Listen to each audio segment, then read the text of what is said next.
Welcome back. Today we have a special edition of the Ford Power Update. I'm pleased to welcome Michael Che, the co-anchor of Weekend Update on Saturday Night Live. Come on out. You're going to help us with our Power Update. And this is someone who has a lot of expertise in this medium, so we'll read some news stories for you. We'll get your take on what's going on in the world. We'll start things off with the Donald. Donald Trump has turned pretty salty after losing out on his bid to buy the Buffalo Bills. Michael, Trump sent out a series of tweets. Here's what he had to say.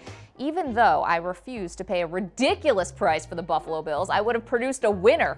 Now that won't happen.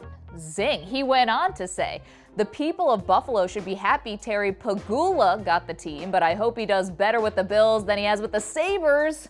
Good luck. And one more from the Donald. The NFL games are so boring now that actually I'm glad I didn't get the Bills. Boring games, too many flags, too soft.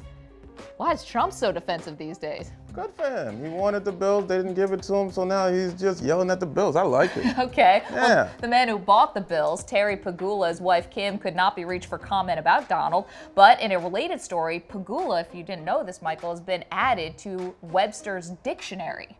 It has alternate meanings, and I think you had one for us. Yeah. Pegula could be an old sassy gal from the 1930s. She's got a lot of pegula, you know? She does have a lot of pegula. I kind of like that. And it's also something that your friend's mother makes you eat.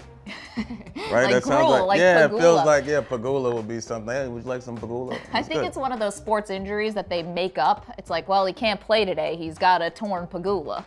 And we all like know that one too. Yeah, pegula that's 6 does to 8 weeks on the DL. Well, it turns out that New Yorkers are tougher than you think, because Michael, you got a chance to go out on the street. That's true. And talk to some tough New Yorkers. What did you find? I found what everybody already knows, is that New York is the toughest place to live in the world. That's true.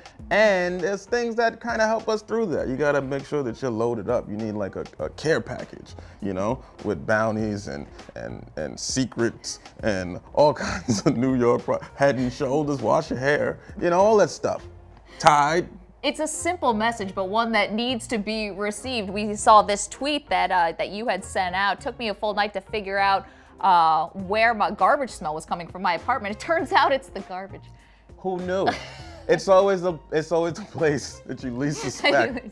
I looked everywhere. I looked in the fridge. I looked under the couch. I didn't look under the fridge. I looked under the couch because I was on the couch, and I did not want to get up and go to the garbage. Turns out it was the garbage. Sometimes you can't just leave it there. It's cool. And so you're trying to get this message out to New Yorkers, right? Find the smell and delete it. Yes, find the smell, and you got to Febreze the can afterwards. That's the most important thing before you dump the trash out, because then it's just still trash trappings. You know what I mean? That sounds terrible.